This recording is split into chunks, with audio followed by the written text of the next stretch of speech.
What's going on, everybody? This be your boy DJ Anonymous with Sports Biz Music the Podcast, episode 119. And I got a very, very special guest on the show today. I got my boy Trav Que. How you doing, dog? Hey, what's up? How's everything? Everything doing this I guess this hiatus, this pandemic going on. Just trying to work, taking advantage, being at home and whatnot. Yeah, we all gonna get through this. Yeah. Trust me, believe that. No, we will. I know up in in the Northeast that's like I guess they call it the hotbed or whatever because of the virus. But like you said, we're gonna go through this. We're gonna get through this, and that's all it is. Definitely. So before we get into the podcast, into the show, before we get into the questions, tell us about yourself, like your beginnings and like what have you done, like what made you want to become a comedian, actor, entertainer, all around. So I've been this way my whole life. Lived in Jamaica when I was younger. So my mother did get everything situated in America. She came to come get me from Jamaica. She realized that I was in the cameras. I was going to making people laugh. So this is something that has been with me throughout my whole life.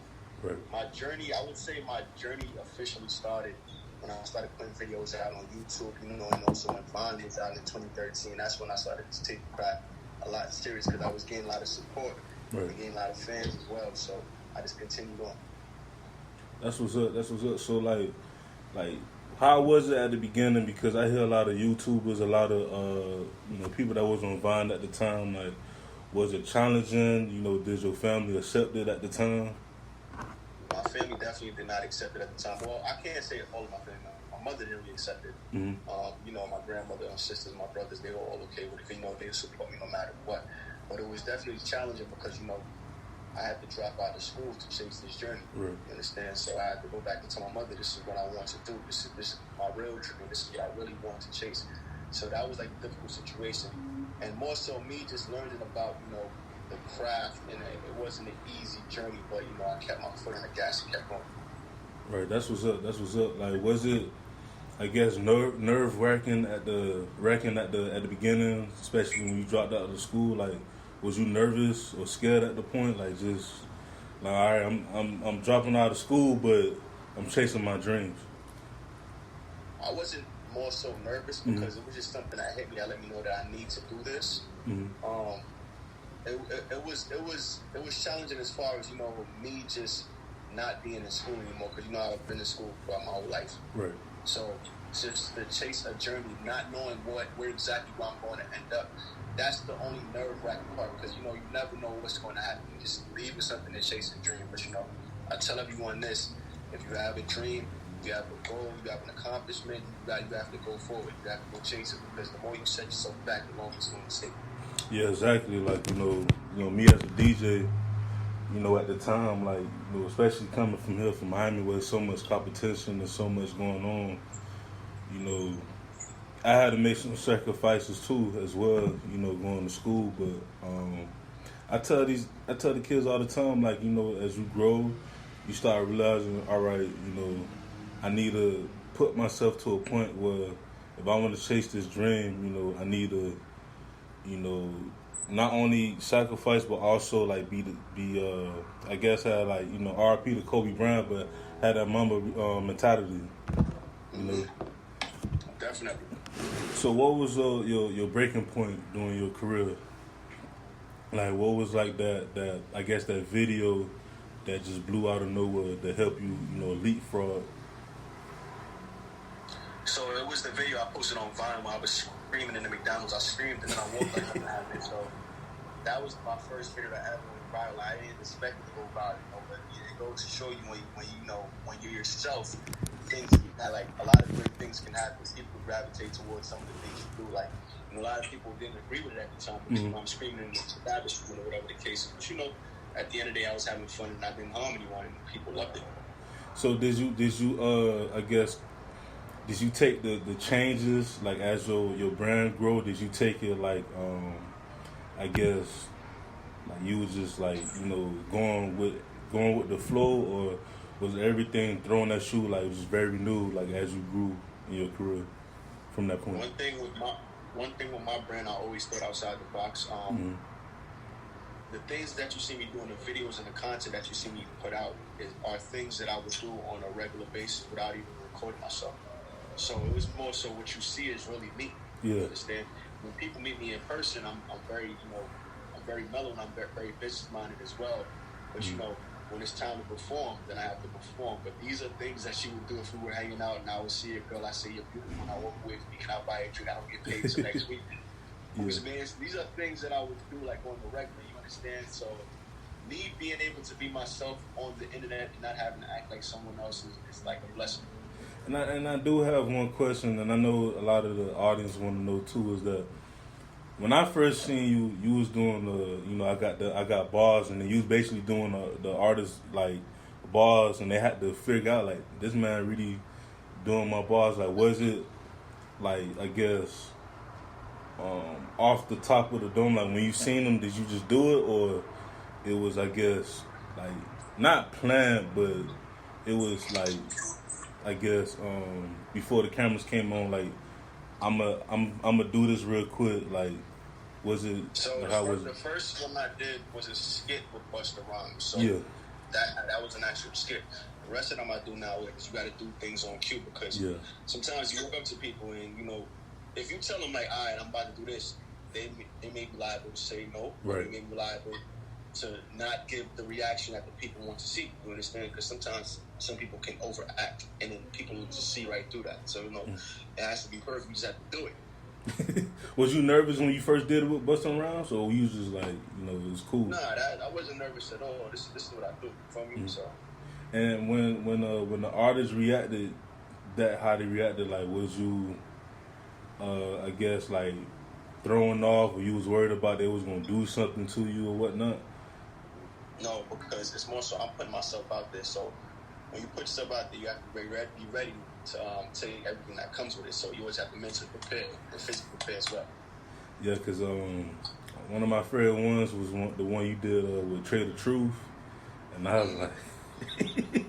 And Trav Que is not a homie. I don't know if you noticed that. Me and Trav Que, we just do skits all the time now, now that we know each other personally, And Trav Que, he's a very humble individual. He does a lot for the community. And it's every time I'm around him, I feel like I'm around greatness. Yeah, that's someone I want to interview one day, but, like you said, like, even in any industry, you have to be humble. You know what I'm saying? Like, when I reached out to you, I was surprised that you, reached back out to me, because, I'm just up and coming podcast. And for me, what I learned in my journey is that, even for myself, I have to continue to be humble, continue to be patient and whatnot. Mm-hmm. So for your career, in the landscape of social media, we have, like TikTok TikTok, like everyone's doing TikToks and whatnot. Or like I seen like a few people already blew up from that. I guess what type of advices would you have for like the up and coming talent? Be yourself. Always think outside the box and do what you feel is right. But don't just put the content out there. Mm-hmm. If you have some friends, some family members, get their input, because sometimes you may do something and you may look at it like this is the greatest thing ever, but it can be tweaked a little bit, or you can't accept some constructive criticism. So always give somebody a look at it, your best friend, family, whoever it is, you understand? Because it's always that other mind who can tell you something, and you can put out that content, and it'll be even better than what you were doing before. Right, and earlier you was talking about the business side of it. Like, why is that so important? Especially for like what you're doing as an entertainer. Because your business has to always be straight. Mm-hmm. People will see you, they'll like your pictures all day, they'll comment, they'll repost you all day. But when it comes time to business, if you're not business minded, people are not going to take you serious, and you want people to take you serious at the end of the day. So you have to always be about your business. And sometimes people think being about your business means being about money. It's not. It's just, having your head on the right track, right. being able to open up to certain things and being able to relate. That's what's up, man. real quick, you know, I like to ask, you know, like New Yorkers and LA's, like cities that got two teams or whatnot. You watch sports? Yes, I do watch sports. Football is my favorite sport. I played football in high school and college. That's what's up. What college did you go to? Lincoln University, Pennsylvania. That's what's up. That's what I think I heard of. That's like a D3, right? D2. Yeah, D2. Yeah, I heard of them before. So, your favorite sport is football. Like, which team did you like watch growing up? The Giants or the Jets? I watched both teams growing up, but I was always more so a Giants fan. But I love the Jets as well. You know, I love New York Courage. So you like all the teams, you know, Brooklyn, the Knicks. Yeah, New York Knicks, Brooklyn Nets, New York Rangers. Like the list goes on. New York Yankees, New York Mets. I'm on New York. But how is that? Like, I try to ask my wife that. She's not really a big fan of sports. All she knows is the Yankees. But like, how is that? You know, in the big city. You know, like what's like the day to day. Like, for example, like in football season, like how is it? Like how Giants and Jets fans react to each other, even they only play that season. It's never any beef like that. You know, It's not what people think. You know, at the end of the day, New York is New York. It's always going to be a part of our heart. But of course, I would consider it friendly competition. So right. If the Giants and Jets are going against each other, you know. It's friendly competition with the fans. Well, some fans, you know, they're diehard fans, so they'll take it serious. Right. You can't deny diehard fans. They're out there in every sport. You understand what I'm saying? But at the end of the day, how I treat it was friendly competition. At the end of the day, like I love all New York teams. That's what's up, and you know you from the Mecca. You from where hip hop was born at. So you know I gotta ask you this too as well. Like, what New York artists is like? Did you look up to? Did you listen to a lot? You know, growing up. Hove, Jay-Z, Biggie. My sister used to bump Biggie all the time. That's what got me into Biggie. Like, she had all the Biggie albums. You know, that was classic Big made some classic music. Yeah, you did. I listen to a lot of Fab. You know, there's a lot, and then as you can see, there are a lot of up and coming New York artists as well. So, you know, I appreciate you saying like New York is the Mecca hip hop, because a lot of people, they don't like to, you know, agree to that or even mention that. But New York is the Mecca hip hop. You understand? Yeah. So. It's something that I hold dear to me as well. Yeah, like, you know, me coming from Miami, from the South, like, growing up, you know, we all in the same generation, like, you know, besides listening to Trick Daddy and you know, Uncle Luke and them, like, you know, I did listen to, you know, Jay-Z's of the world, the Fat Joes, you know, DMX, like, I tell people all the time, the Diplomats, one of my favorite groups, and it's just, you know, coming, you know, from the South, I ain't gonna lie, you know, it's kind of like, it feels good that we have this run, but at the same time, we do, you know, like, even for myself as a DJ, we do pay homage to who became before us. So whether it's New York, you know, the home, and then, you know, the West Coast, like, we just study the music down here, and we appreciate it, you know what I'm saying? Nah, we appreciate the Florida music as well. Yeah. You understand? You need to have.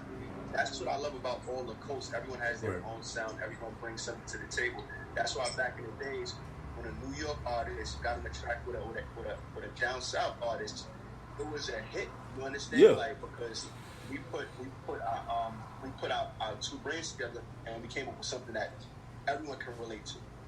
You know, so that's something that can never be taken away.